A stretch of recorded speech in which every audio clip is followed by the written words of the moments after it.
A gente vai receber agora uma convidada internacional muito especial, que vai trazer uma discussão sobre a valorização do serviço público em uma perspectiva comparada. Então, mais uma vez, porque eu sei que nem todo mundo estava me escutando, quem não tem aparelho de tradução simultânea e precisa do aparelho, esse painel vai ser realizado em inglês. Então, vamos lá, para que a gente possa dar sequência a esse painel, que é o último dessa tarde, e depois a gente vai para o jantar. Eu vou convidar uma mediadora muito, muito especial, que é a Semaya Oliveira. Semaya, seja muito bem-vinda. Semaya Oliveira é cofundadora e diretora de conteúdo do site jornalístico Nós, Mulheres da Periferia, e consultora de jornalismo e co-apresentadora do podcast Mano a Mano, conduzida pelo rapper Mano Brown. Então, seja muito bem-vinda, é um prazer tê-la conosco. Tenho certeza que vai conduzir esse talk show com maestria. Espero que todos aproveitem. Foi um prazer imenso contar com a confirmação da Semaya aqui. Acho que a participação da Kate também vai ser muito especial, mas deixo para a Semaya dar continuidade e desejo um bom proveito a todas e todos. Boa tarde! Eu sei que está no final do dia, né? A energia começa a baixar, mas a gente vai ter uma conversa super importante agora, então, por favor, vamos contar aí com a energia renovada depois desse lanchinho. Bom, como acabou de ser dito, eu sou a Semaya Oliveira. Eu estou aprendendo bastante hoje, é um dia que eu estou assim, aprendendo muita coisa e feliz, porque tudo que tem sido dito aqui é o Brasil que eu acredito, é o Brasil que eu quero ver, né? Eu sou jornalista, então eu sou uma pessoa que traduz, né, muito do que vocês estão dizendo aqui hoje para o público, né, para o povão, vamos dizer assim. E eu acho muito importante que essas informações cheguem lá. Fiquem tranquilos, não vou dar nenhuma informação confidencial, mas que bom que a gente está aqui pensando num Brasil possível, saudável e que atinja todas as pessoas de maneira mais justa e igualitária. Então, para falar sobre isso, sobre democracia exatamente, eu vou trazer agora para a nossa mesa Katherine Bersch. Ela é pesquisadora do Killing Institute e professora assistente de Ciência Política no Davidson College, na Carolina do Norte. É investigadora no projeto de governança do Centro de Democracia, Desenvolvimento e Estado de Direito da Universidade de Stanford e cofundadora da Pesquisa Global de Servidores Públicos. Nesse projeto, ela analisa a qualidade democrática em países em desenvolvimento, com ênfase na reforma da governança e na capacidade do Estado na América Latina. Katherine é autora do livro When Democracies Deliver, Governance Reform in Latin America, Quando a Democracia Funciona, a Reforma da Governança na América Latina, publicado pela Cambridge University Press, em 2019. A obra ganhou o prêmio Donna Lee Van Cott como melhor livro e ela também recebeu outros prêmios. Então, por favor, Katherine, premiadíssima, venha para cá.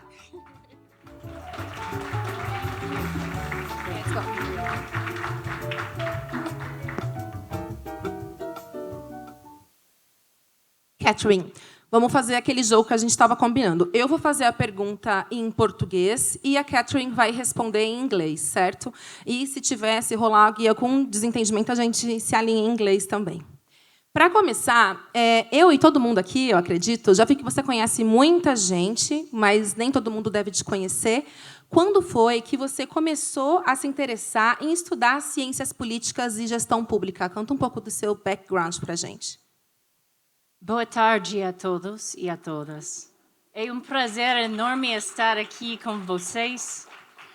Desculpa, eu vou falar em inglês. I think that by the end you will thank me for speaking in English. But I am always so happy to have an invitation to be here in Brazil. It has been such an important part of my academic training and also the number of civil servants here and public sector workers who have spoken to me, who have educated me about many of the important things regarding effective governance. I owe a big debt to Brazil.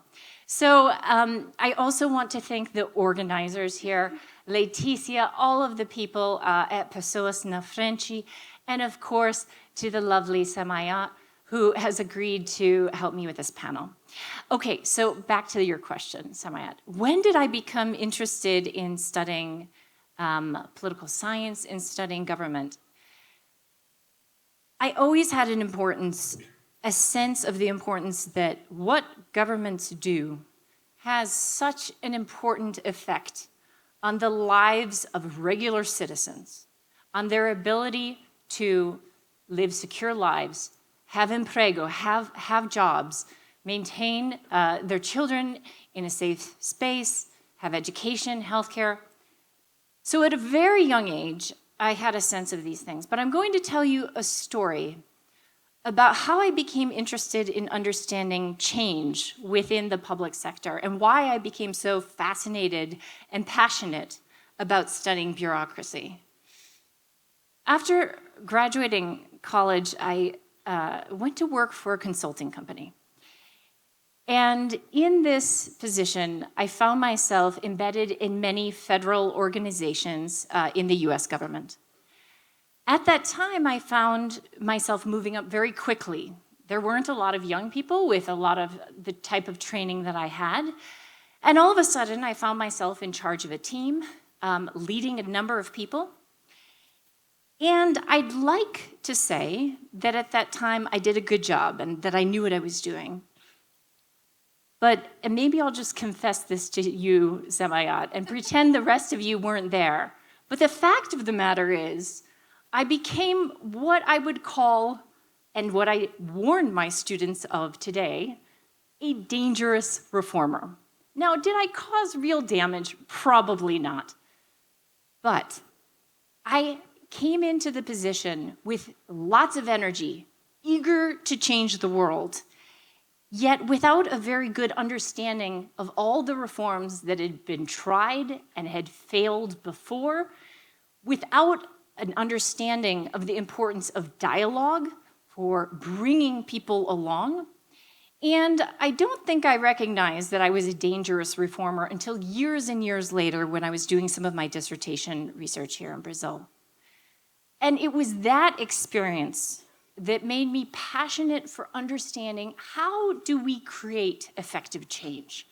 So many of us are actually here or started our careers because we care about something deeply that happens in the public sector. We want to make lives of Brazilians, of Americans, wherever we may be, better.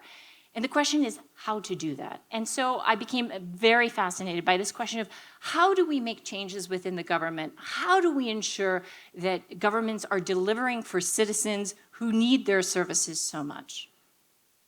E dos trabalhos que você se aprofunda, né, sobre essa sua vontade de ver a democracia e a justiça se aprofundar é no seu livro, né?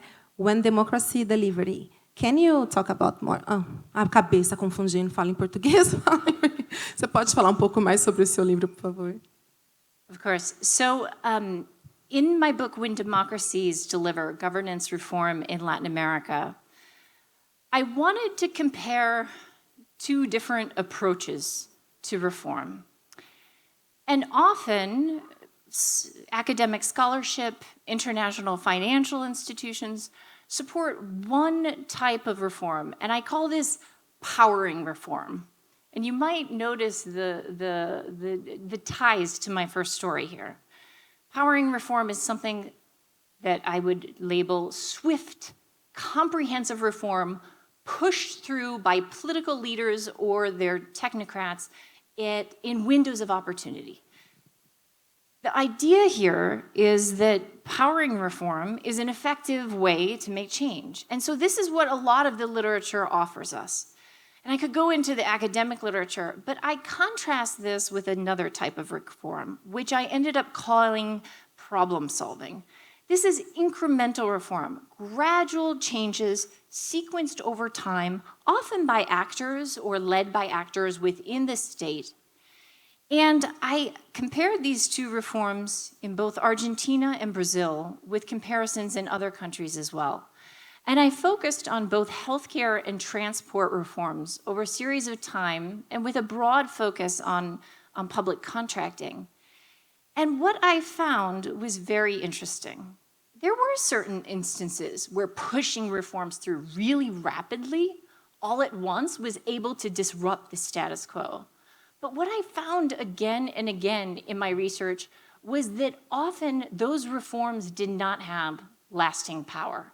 And that instead, if you look at a broader range of time, it's often the incremental changes that are sequenced over time by actors within the state that make the type of durable changes that most of us are looking for in the long term.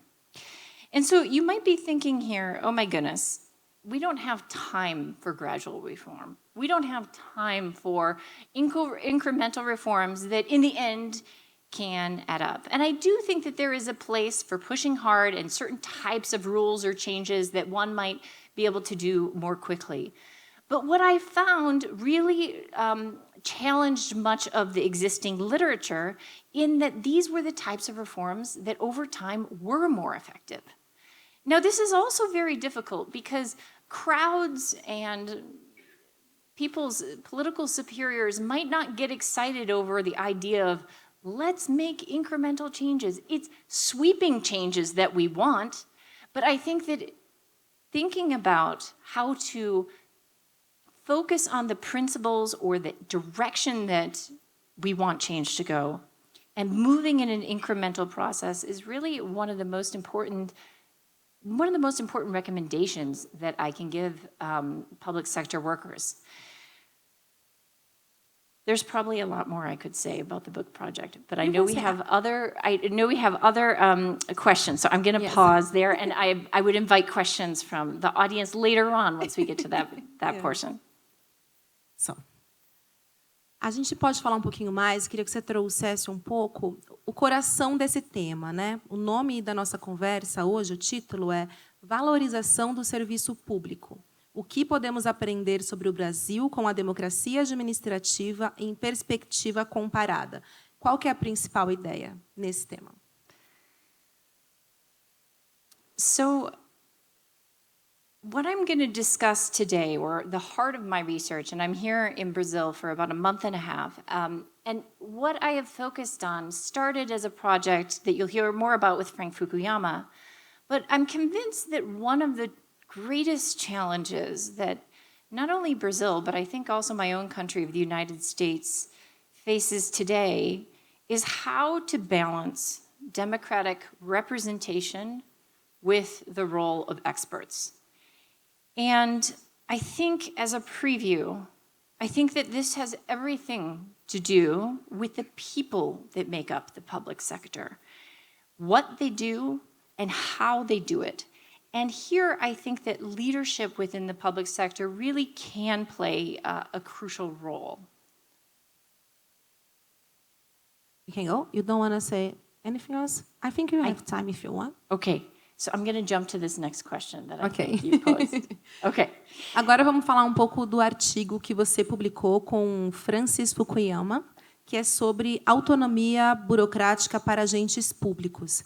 Você vê essa autonomia como algo positivo ou negativo, ou um pouquinho dos dois? Okay, so is bureaucratic autonomy a good thing? Is it a bad thing? So in a recent piece that came out in the Annual Review of Political Science, Francis Fukuyama, who I've worked with over the years, and we're asked to write about bureaucratic autonomy. You might think to yourself, and most of my family does yawn when I say bureaucratic autonomy. But I think that this is a very important question for this tension between elected representatives and expertise within the bureaucracy. And in this article, we identify 5 mechanisms that can control bureaucrats. And you might be thinking to yourself, back to Semaya's question, is bureaucratic autonomy a good thing or a bad thing? And I think that there is always a balance, right? There's always a balance between having too much autonomy and not being able to get things done. And so what I want to propose is that there's really a tension here. And to get into this, I want to step back, and I'm going to dive for a very brief moment into democratic theory, and then I'll bring it back up to why I think this is an important theme and how we can think about the importance of public of leadership in the public service. So just putting on my political science hat for just a moment, in democratic theory, legitimate authority comes from the citizens, of course. Citizens elect officials, they elect representatives and the president, and then those officials go on to empower the bureaucracy. And those bureaucrats, in theory, are often considered mechanical agents who carry out the mandates that political authorities present to them. Anyone who has spent time in bureaucracies really knows that this is not the case, that in many circumstances, expertise, because of expertise, authority flows from the bottom up. And here comes the big, and why is this? Well, bureaucratic agents often have greater expertise, greater knowledge, greater time horizons of the conditions on the ground than political principles. Not always, but in many cases. So here comes the big tension between the control of political representatives at the top, elected officials, and the autonomy of unelected public sector workers.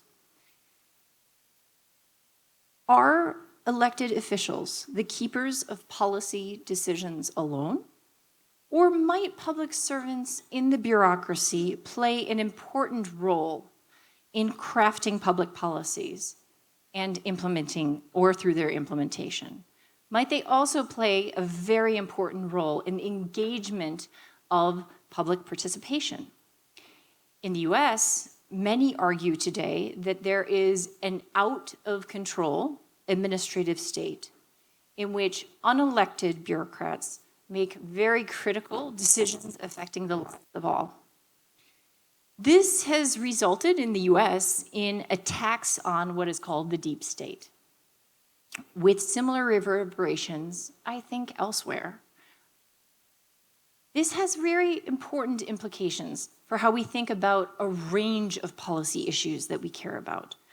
Do we want the decisions of healthcare, education, policing, the environment, taxes, to be solely in the hands of elected officials who may or may not have the time or expertise in these particular areas? Or how comfortable are we with having this expertise in the hands of the state? I think this is a very important question when we think about modern liberal democracies. And the answer, I would argue, hinges upon who those experts and leaders within the public sector are, how they are chosen, and the extent to which they're able to incorporate the concerns of the public. That is, political scientists and many scholars, many observers, often see that elected officials should be the ones with the control of public policy. But I posit that there is another form of deliberative democracy that exists within the bureaucracy, that can occur within the executive branch and the state under certain circumstances. And this is where I think that individuals within the public sector become very important. This is where I think the profiles of who is making decisions, both about crafting policies, and when I'm talking about policies, I'm not talking about broad laws, but in a lot of my recent work, I'm showing how the many portarias, resoluções, actus, all the very different types of actus normativos collectively add up to very important policy decisions.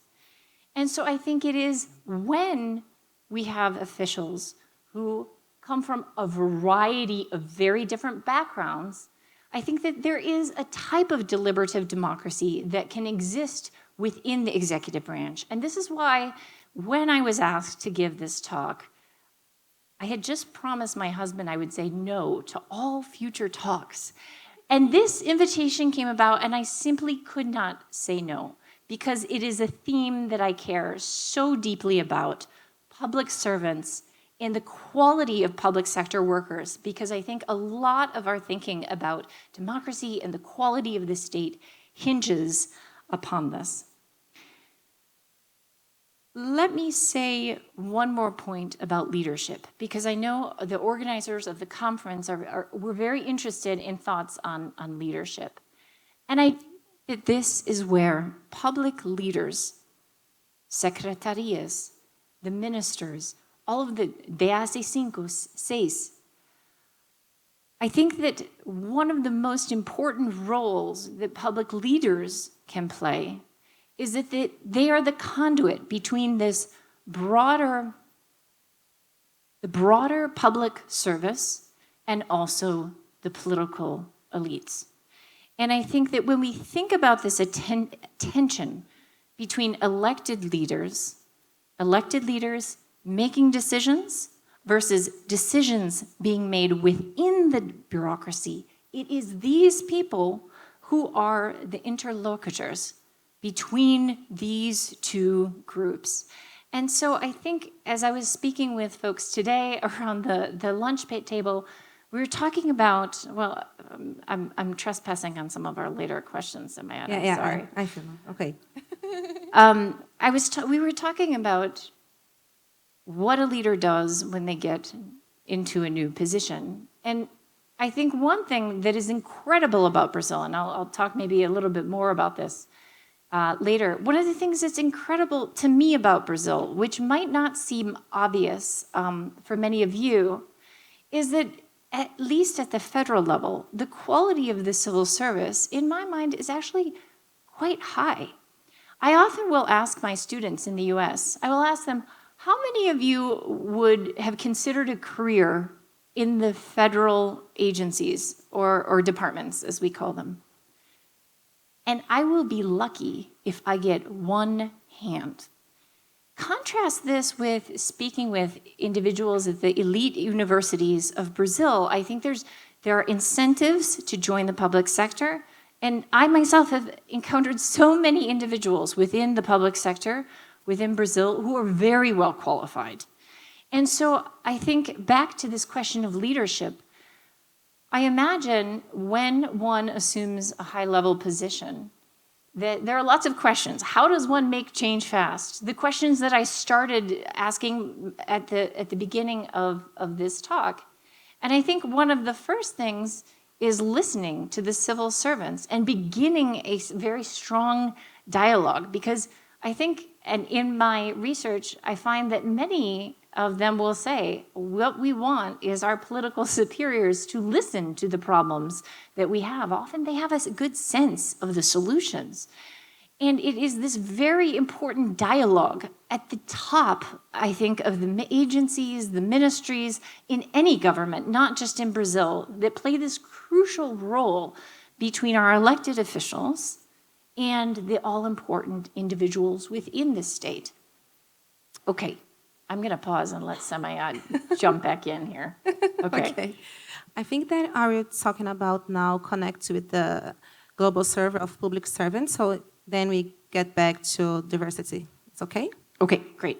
Então, qual a importância de ouvir os servidores públicos?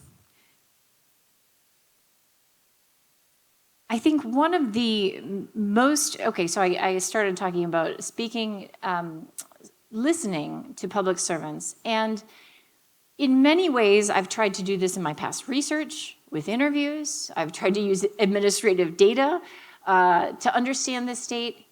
But over time, many of us have become convinced that there are some things that you need to hear from civil servants, public servants, the people who work in the bureaucracies themselves.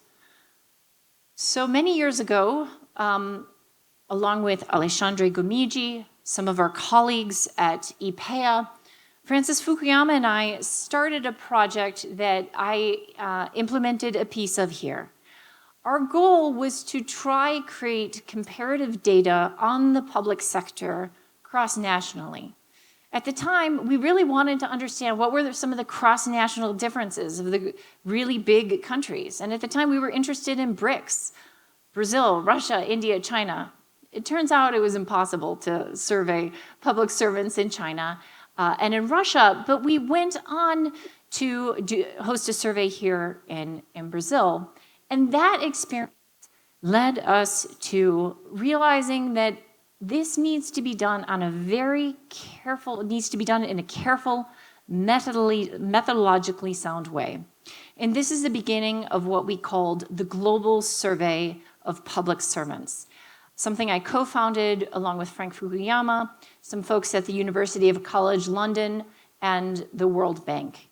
And to date, we have surveyed over 1 million public servants in over 1,000 different agencies in over 25 different countries. And our goal is not only to provide cross-national data, which of course as researchers we're interested in, but really what I had become interested in so long ago was providing the type of fine-grained data that public sector managers could use to understand changes over time, changes in their agencies, needs in their agencies.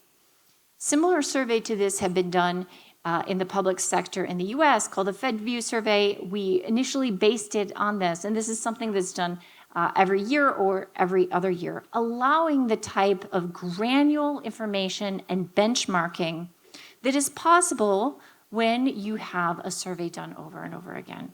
And so one of my goals here, something I've been working on with the folks at INAPE, is institutionalizing a survey, the Global Survey of Public Servants, which is, of course, not led by me, but the individuals within the Brazilian government. We only provide a core survey and a tool and offer assistance where possible. And governments are then allowed to, are welcomed to make the survey their own. So this is something that I'm very excited about. I'm super happy to see some of my colleagues here today from INAPE who are working with us on this project. But I hope that this is the type of fine-grained instrument that can be useful to public sector workers and that hopefully can be institutionalized, is so useful that it will be institutionalized over time. Foco muito importante de hoje, né, da proposta do evento de hoje, é falar sobre a importância da diversidade nas lideranças. Nós ouvimos bastante sobre isso ao longo do dia, então seria legal ouvir você também sobre qual a importância da diversidade na liderança. First and foremost, I want to say it was such a rich conversation this morning. I learned a lot from what you all had to say. But from my perspective, understanding this tension between elected leaders making policy decisions and policy decisions being made within the state, I think that here, having diversity is crucial. If the state and individuals within the state are essentially aggregating the interests of citizens and making policy decisions that affect their lives, I think that having individuals that represent or have an understanding of the challenges that the very diverse situations in Brazil represent is crucial to achieving true deliberation that recognizes the great differences that we have in Brazil, and I think the same is true in the US. Numerous studies have been done on the US rulemaking process and the extent to which individuals that come with background experiences, have ties to certain organizations, that have ties to certain sectors within society, the extent to which this makes a very important difference for the type of decisions they make, for the quality of decisions, I would dare say, as well. Because I think that when you're talking about unelected officials making policy, that should give us pause. It should make us want and demand that these individuals are to a certain extent constrained by procedures and checked ex ante or ex post, but that they also represent the complexity of society. Ela é tão rápida, né, gente? Objective, you are so quickly. We are on time. Unbelievable. Do you want to do one more? The state Sure. one? Sure. Yeah? Sure. So Yes. then we go to the last one. Yes. Okay. Qual a importância, você acredita que é uma crescente importância do papel do Estado? So, an increasing importance of the state. O que você quer dizer com isso? Okay. I have been focused on this question of public policy. Where is public policy made? Is public policy made in Congress? Is public policy made by the president? Is public policy made actually by the numerous decisions of public sector workers passing portarias, resoluções, instruções normativas, all of these different types of policy instruments? There is no doubt that the role of Congress and the role of the president is very important. But I think that two factors have led us to a situation where the state and the ability to make public policies within the state has become increasingly important. And I would point to these two factors. One is simply the complexity of modern society. The types of questions we now deal with, net neutrality, AI, we live in increasingly complex societies. If we step back to the early 1800s, we had the Postal Service, there was defense. As our societies become more complex, expertise is ever more important. In addition, I think it's true of the United States right now that political polarization has increased. It's very difficult to get things through Congress. And when it is very difficult to get things through Congress, which for many public policy issues, I'm sure that's the case here, the importance of the executive is only enhanced because oftentimes the executive is the one citizens look to make change. And so I think because of these trends, and we could point to a number of others, I think that the role of the state is increasingly important, and understanding how public policies are made within the state becomes increasingly important. And this is where public sector workers, leadership within the state, ensuring that we have inclusive policies is super important. So let's go to the last one. Foi rápido, né, gente? Não foi gostoso? Na sua opinião, o que significa fazer uma gestão mais efetiva e inspiradora? Okay, give me a second to think about that. Okay. Okay, because we did switch rapidly here. Okay, great. I'm ready. I'm going to tack back to the first point that I made. Well, let me say something else first.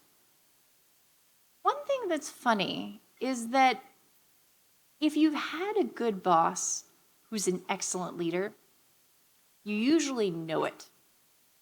And yet, it is often very difficult when you find yourself in that position to be a good boss and to know how to inspire people, how to do the right thing, how to allocate your time correctly. And I imagine that I cannot imagine the life of a minister here in Brazil. How complicated is this?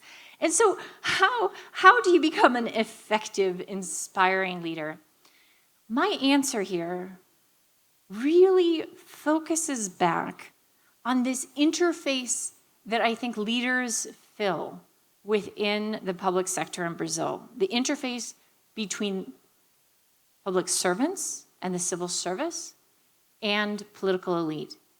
And I think in accepting a role of leadership or in filling a role of leadership, I think the first and most important question to ask is, what are my people saying? What are the civil servants trying to tell me? What are their needs? How can I help them? How can I be a point of dialogue to simultaneously achieve the objectives that I was given in my political mandate, and yet to empower the people below me?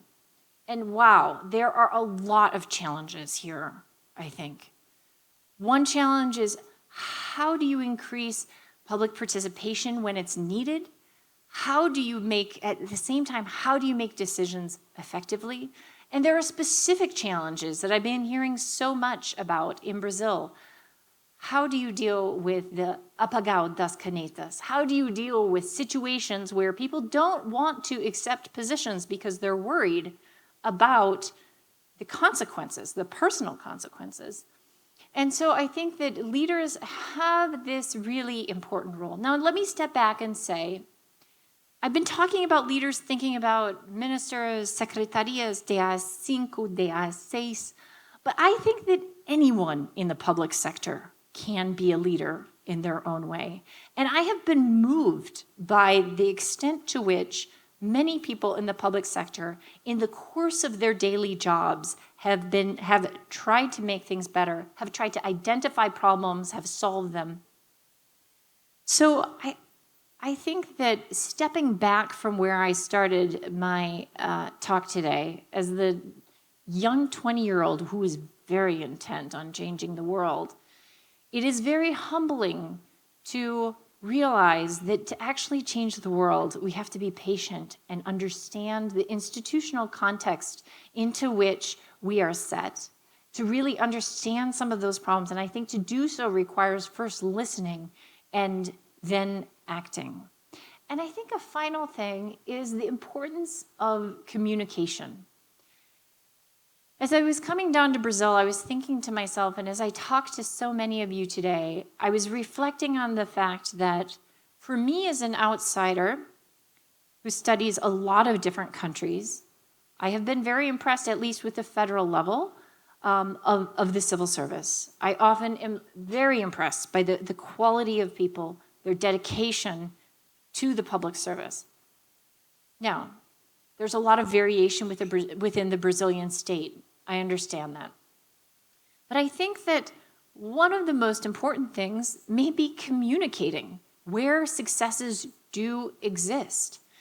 If the successes of ministries, of agencies are not communicated, then I think it's very easy to think that the entire Brazilian state needs to be controlled, that there's so much corruption in every corner, that there are so many problems, that there needs to be a lot of control. Because I think that control can cut both ways. And so I think an astute leader would look at their particular context and ask what is needed. Do bureaucrats, do the public sector workers within my agency, under what conditions are they so constrained that they can't do their jobs? And under what conditions might they need more high-level oversight? So those are just some of my thoughts, but I want to thank you all again for listening to the thoughts of a humble outsider who has observed Brazil for a number of years. And although there have been a lot of difficult times recently, I think over time there have been a lot of very impressive improvements, and I applaud each and every one of your efforts in that regard. Thank you, Katherine.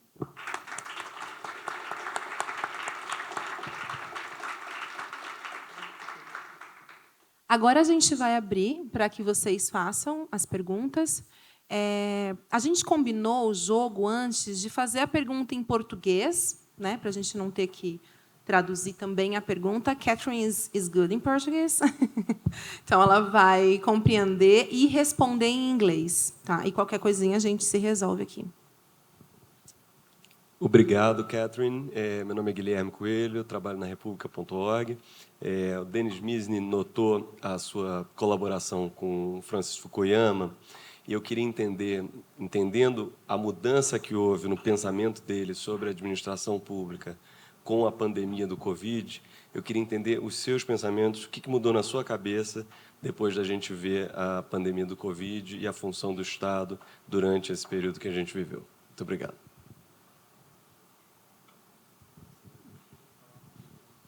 Thank you so much for this question.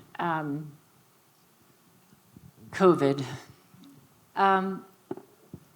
Wow, we thought a lot about bureaucratic autonomy at this time.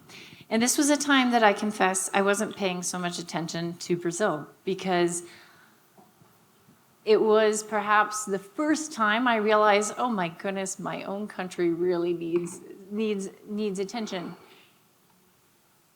It changed a lot about how I think many of us thought about bureaucratic autonomy. We saw something really interesting in many places of California where you had officials that have a tremendous amount of autonomy who were able to make rapid decisions. In other places, we saw the opposite, where bureaucrats were, or rather public sector workers in general, were so constrained, be it with laws, with the audit processes, with, I think, our version of apagao das canetas, a fear of making decisions, a fear of being the one to sign because they don't want to take the risk, because the risk is so personal. And I think that really got us thinking about this question of bureaucratic autonomy. It also happened for us, and to a certain extent, perhaps you all, at a time when we had a leader who was trying to not chip away at bureaucratic autonomy, but trying to wipe out bureaucratic autonomy. Some of the proposals that were, at least for us, and I'm speaking about this from the American context because, again, I was paying more attention at the time, and it really did shape how we were thinking about some of these broader issues. It also happened at a time where the very established rules of the civil service were being chopped away so quickly that many of us were alarmed. And so it caused us to really think, what are the mechanisms that protect the state when there is a leader who wishes to really tear at the fabric of the state? So I'm not sure if that answers your question, but as a start, I would say it really opened up for us different ways of thinking about risk, different ways of thinking about the law and the importance of certain types of laws as to being a stop to leaders who wanted to chip away at bureaucratic autonomy. And much of my work, I think, was informed by that period of concern for what happens in not only a pandemic, but when you have presidents who seek to chip away at bureaucratic autonomy. Boa tarde. Muito obrigado pela sua fala, muito inspiradora. Eu sou Humberto, Fundação Dom Cabral e Instituto República também, membro aqui também do movimento Pessoas à Frente. Bom, obrigado pela sua fala. Eu tenho duas perguntas.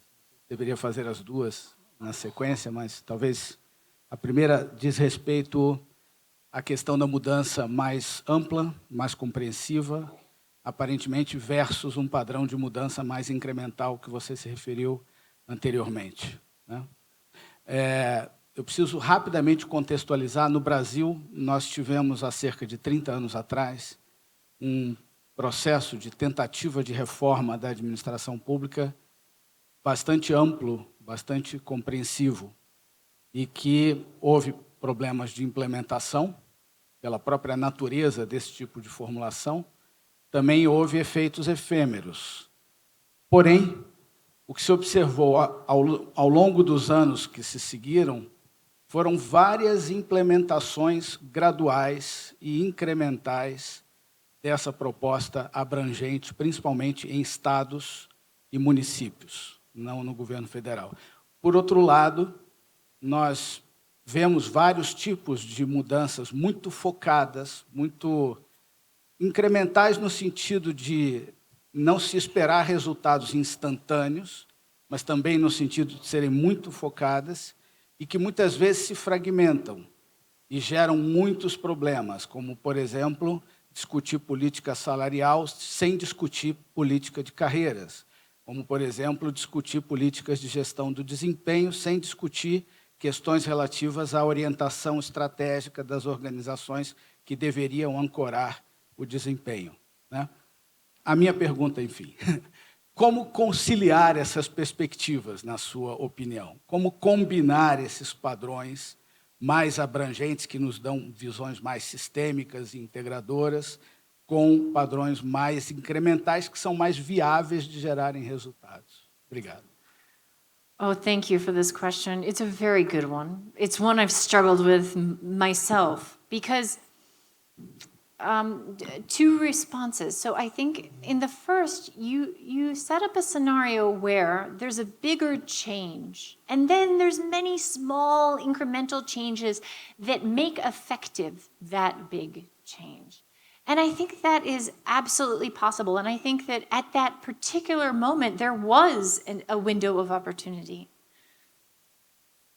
And to explain a little bit about the reasoning, though, for my argument, I think that it's easy to think that a reform has failed, and it may fail without that incremental process. And so I think that is a very important driver of the final result. And my argument is not that we can't make comprehensive changes ever, or that we shouldn't think on a broader level, but that it's these small changes that can make effective the large, important, meaningful changes over time. You mentioned a second thing, which is fragmentation. And I think that this is another challenge. You have, under certain circumstances, a group of people who are fighting, and you can't get enough energy around a reform proposal to bring it forward to the next step. I wish I had an answer for how to deal with that exactly. And I think that you are right as well to point out that there are certain types of policies that must be thought of in conjunction with others. But the question I've asked myself is, if it's possible, if it's not possible, to gain momentum with more incremental changes, will it be possible to do so with bigger ones? In my thinking about this, I always go back to one very sad story in Argentina, where there was this great group of reformers who came into an organization called PAMI. It's the healthcare for the pensioners. This group worked so hard. They changed the whole framework. They said, we felt like we were under a firing squad. We worked day and night, 4 or 5 years. And at the end, everybody thought, oh, they've done it. They've reformed PAMI. They've made a meaningful change. Ooh, what happens in the subsequent years is so sad to observe, because all of those forces that were against the change to begin with, ooh, they came right back. And it was just as bad within 5 years again. And so that is a frustrating problem. I don't have, if I could bring out my magic wand and give a solution for that problem, man, maybe they make me president in that case. Gosh, I don't know. Você vai fazer mais Obrigado. Posso fazer mais uma? Bom. A segunda diz respeito à autonomia, né?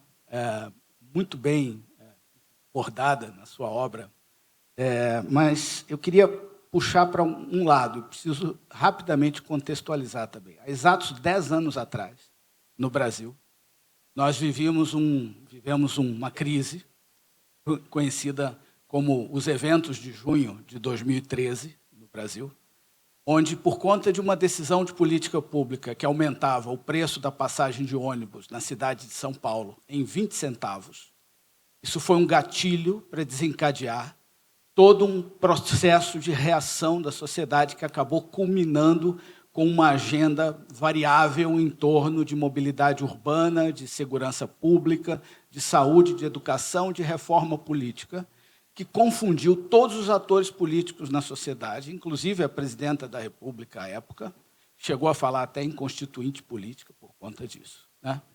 Então, como é que essa questão da autonomia se relaciona com a questão complicada da sociedade desorganizada, da sociedade em rede, que é muito capaz de se mobilizar com padrões emergentes, né?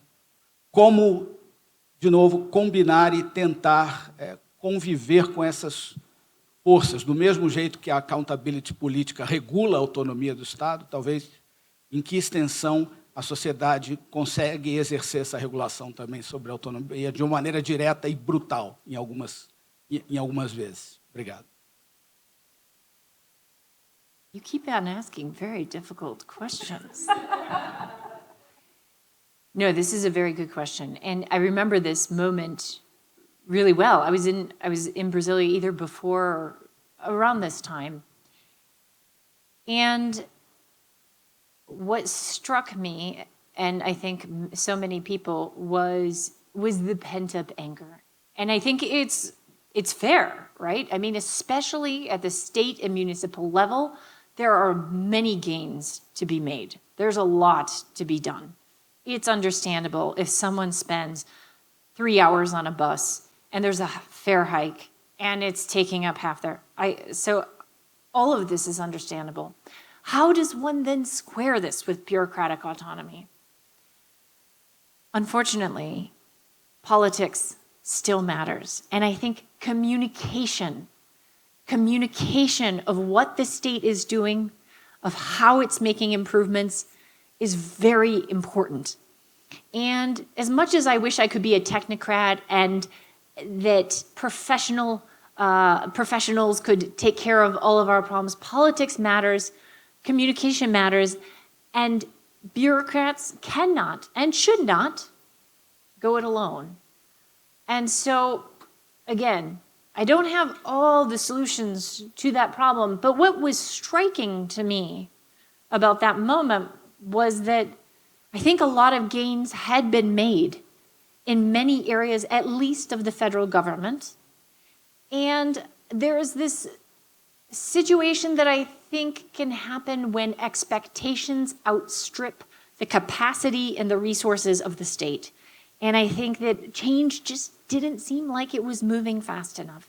And again, I think that is a challenge for politics and a challenge for political leaders to communicate what is being done. And also, I think at the heart of this is the role, is the need to valorize what public servants are doing.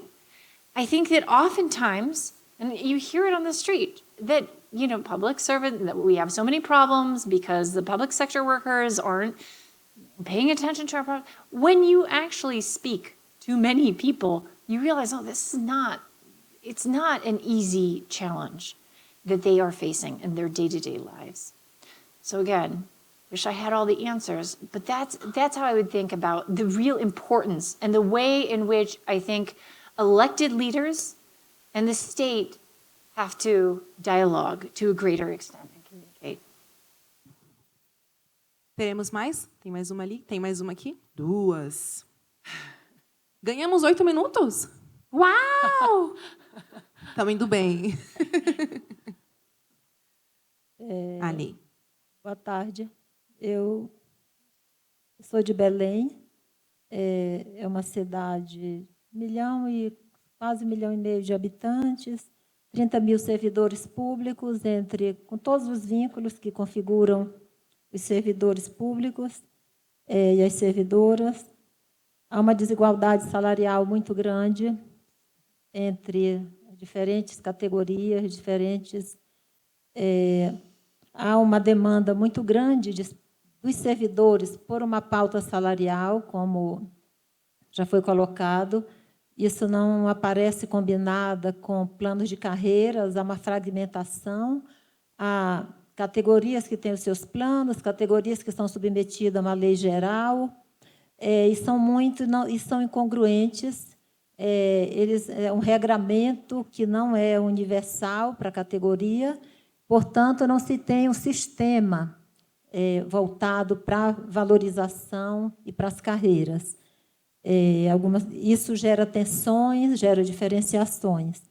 Um outro aspecto que eu queria abordar aqui, para que você possa comentar, nós falamos hoje aqui de muitos temas relevantes. Recadastrar é conhecer. Censo é poder. Informação é poder. Conhecer significa para além de conhecer o outro, mas também conhecer para quê e dar o direito do outro dizer como ele deve ser conhecido, o que deve ser conhecido. Teve todo um debate já de transparência e tudo mais. Porque quando se recadastra, quando se busca conhecer, pode ter a perspectiva de conhecer para controlar, mas a perspectiva de conhecer pelas expectativas que vêm do outro. Quando dados, eu trouxe até aqui, né, tem um quadrozinho aqui dos dados dos servidores de Belém, por gênero, local de moradia, mas isso aqui baseado na folha, porque a gente não tem um recadastramento atual, um cadastro atual, baseado numa folha que vai se renovando, né, ano a ano. Você tem o maior número de mulheres, a maioria dos servidores públicos moram na periferia, muitos deles vieram do interior do Estado, as mulheres são aquelas que têm maior número de pessoas dependente delas, tem um conjunto de variáveis, tem um nível de adoecimento muito grande entre os servidores, cerca de 10% disso. Você tem numa Secretaria de Educação de 8 mil servidores, só em um ano, 1.600 se afastaram por questões de saúde, desde problemas ditos, né, comportamentais a outros. Né. Então, tem esse nível de adoecimento também pelo abandono, pela forma como não a sociedade, mas como determinados segmentos lidam com esse ser chamado Estado, absolutamente carente de um debate sobre medidas de valorização de nós, servidores. Eu sou servidora pública federal, sou professora de uma universidade, e fui servidora do Estado antes da minha vida toda de servidora pública, enfrentando ou como gestora ou como servidora na universidade, em outro lugar. É muito difícil tirar o servidor público desse lugar e levar para a participação. E aí eu queria pedir para você, que conhece bem da ciência política, da democracia representativa, que é o que rege o nosso país, e da democracia deliberativa, que a nossa Constituição aponta também, há mecanismos na nossa Constituição de participação direta, tem o referendo, tem plebiscito, tem esses mais conhecidos, mas você teve no Brasil mecanismos muito efetivos em determinado período, onde a sociedade participava. Você tinha centenas de prefeituras de municípios, fazendo orçamento participativo. Depois, como Belém, avançamos para o que a gente chamou lá de Congresso da Cidade, em outro momento, quando era vinculado ao planejamento. Aí eu lhe pergunto o seguinte: por que eu estou perguntando para lhe fazer essa pergunta? Como a gente pode falar de uma democracia interna quando esse cidadão mora na cidade, mora lá no bairro? Como é que a gente combina essa democracia interna aos órgãos e você tem um Estado autoritário? Um Estado de vieses, que em período tem participação. Hoje, contado nos dedos, municípios que fazem participação direta. Belém até faz, que retomou o prefeito anterior, que a gente tem hoje. Mas, quando Lula foi presidente, no outro governo, todo mundo sabe a história do orçamento participativo, como é que a gente faz esse debate que separa as instituições da sociedade? Como é que a gente tem dois lugares de participação distintos? Como é que a gente combina essa democracia deliberativa com a democracia representativa, onde o eleito, supostamente ou concretamente, traz para si o poder, que é o poder de quem o elegeu, na verdade, porque o eleito não traz para si o poder de decidir sobre quem o elegeu, mas de colocar junto o seu programa para ser debatido. E esse programa se faz dentro dos órgãos e se faz também lá no bairro, se faz por segmento social, se faz por identidade, de escutar as mulheres, escutar o povo preto, escutar o povo de terreiro, escutar todas as identidades. Então, essa forma que é quem está dentro do órgão. Aí, quer dizer, eu discuto aqui, mas como é que eu vivo o meu bairro, como é que eu vivo essa cidade? Então, eu acho que essa discussão ela é muito, muito, muito inspiradora, muito bacana, me motiva muito, é o meu tema da minha vida de discussão. Então, para quê? Para que a gente não faça, por exemplo, só para concluir, do tema que a gente está discutindo aqui, da diversidade, eu não sei como é que cada um de nós pensa aqui, mas eu, assim, de forma muito humilde, assim, eu acho que não é suficiente pensar como tema transversal. é pensar como política específica, é pensar como uma política voltada para e por aqueles que têm a expectativa de quais são os seus direitos, não o direito que é unilateralmente definido. Então, eu acho que é romper com a transversalidade e romper com a barreira de como a gente faz o dia a dia na cidade, de que forma a gente governa as cidades e de como a gente quer ser governado. Então, eu queria parabenizar assim, o seu interesse pelo nosso país, é bom que a gente se interesse também pelos outros países. Então, é isso, porque aí o servidor, a gente não tem habitação, ele não tem saúde, a gente vai conhecer, mas vem isso também quando a gente vai conhecer. Ele não tem casa própria, ele não tem um plano de saúde. Hoje já se falou aqui o percentual de pessoas no Brasil que dependem do SUS exclusivamente. Então, quando essas expectativas vêm, como ele falou, ele não está ali, o nosso colega, dizer, como é que a gente combina essas necessidades? Nós estamos enfrentando em Belém, ontem houve um ato na frente do gabinete do prefeito, de protesto por questões salariais. Eu saí de lá para vir para cá. Então, são temas muito desafiantes assim, para a gente enfrentar nessas contradições todas que a gente tem tantos desafios para responder para nós, servidores, e para a sociedade.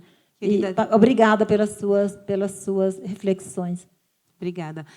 Before your answer, we have another one that is similar, so Great. nomes. Estão me silenciando?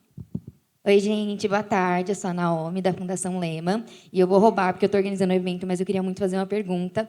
E eu acho que casa muito com o que a nossa companheira aqui trouxe, é um pouco para falar sobre comunicação. E aí eu vou roubar de novo, porque eu acho que eu gostaria muito de ouvir a resposta das duas mulheres incríveis que estão no palco, porque eu acho que a Semaya trabalha com comunicação principalmente para o público periférico, jovem. Então, eu queria como a gente consegue vencer a barreira, que ela trouxe aqui, de como os servidores públicos são vistos no Brasil, como a gente consegue trazer essas pautas que a gente está discutindo aqui, que são super importantes, mas, às vezes, a gente não consegue, numa roda de amigos, engajar para falar sobre o Estado, a burocracia. Então, acho que queria ouvir um pouquinho de vocês, uns checks assim, de como a gente pode avançar. Acho que também tem um pouquinho a ver com a pergunta. Então, obrigada.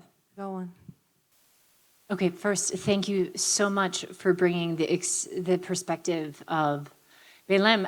And I think that the picture that you paint is a very challenging one where there is considerable variation within careers, one in which you have a city with incredible desigualdade, in a very difficult circumstance. And it strikes me, and my answer to this, I think, will be unsatisfactory. And yet, what I'd like to do here is highlight that there is incredible variation, not only within the federal state, but as you paint so clearly for us, within Brazil.